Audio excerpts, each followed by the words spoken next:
உலக மீனவர் தினத்தை முன்னிட்டு தூத்துக்குடி வடக்கு மாவட்ட திமுக மீனவர் அணி சார்பில் நடைபெற்ற படகு போட்டியை அமைச்சர் கீதா ஜீவன் கொடியசைத்து துவக்கி வைத்தார். உலக மீனவர் தினத்தை முன்னிட்டு தூத்துக்குடி வடக்கு மாவட்ட திமுக மீனவர் அணி சார்பில் வரும் 21ஆம் தேதி நலத்திட்ட உதவிகள் வழங்கும் விழா மற்றும் பல்வேறு நிகழ்ச்சிகள் நடைபெற உள்ளது. அதன் ஒரு பகுதியாக மீனவர்களுக்கான ஃபைபர் நாட்டுப்படகு போட்டி தூத்துக்குடி முத்துநகர் கடற்கரையில் நடைபெற்றது. போட்டியை தூத்துக்குடி வடக்கு மாவட்ட திமுக செயலாளரும் சமூக நலன் மற்றும் மகளிர் உரிமைத்துறை அமைச்சருமான கீதா ஜீவன் தலைமை வகித்து கொடியசைத்து துவக்கி வைத்தார். இதில் தூத்துக்குடி மாநகராட்சி மேயர் ஜெகன் பெரியசாமி முன்னிலை வகித்தார். மாவட்ட மீனவரணி அமைப்பாளர் அந்தோணி ஸ்டாலின் வரவேற்று பேசினார். தூத்துக்குடி முத்துநகர் கடற்கரையில் துவங்கிய இந்த ஃபைபர் நாட்டுப்படகு போட்டியில் 14 படகுகள் பங்கேற்றன.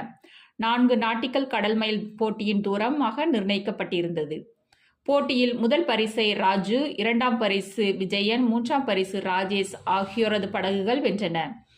வெற்றி பெற்றவர்களுக்கு அமைச்சர் கீதா ஜீவன் பொன்னாடை அணிவித்து வாழ்த்து தெரிவித்தார். தொடர்ந்து வெற்றி பெற்றவர்களுக்கு 21ஆம் தேதி நடைபெறும் விழாவில் பரிசுகள் வழங்கப்பட உள்ளது. நிகழ்ச்சியில் மாநகராட்சி துணை மேயர் ஜெனிட்டா, மாநகர திமுக செயலாளர் ஆனந்தசேகரன், மாநில மீனவரணி துணை செயலாளர் புளோரன்ஸ், மாநில பொறியாளர் அணி துணை செயலாளர் அன்பழகன், மாவட்ட அவைத்தலைவர் செல்வராஜ், மாநகர இலக்கிய அணி அமைப்பாளர் ஜீவன் ஜேக்கப் மற்றும் மாமன்ற உறுப்பினர்கள் உள்ளிட்ட பலர் கலந்து கொண்டனர்.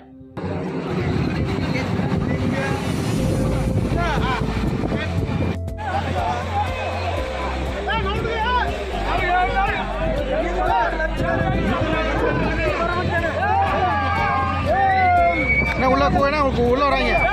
பின்னாடி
பேரும்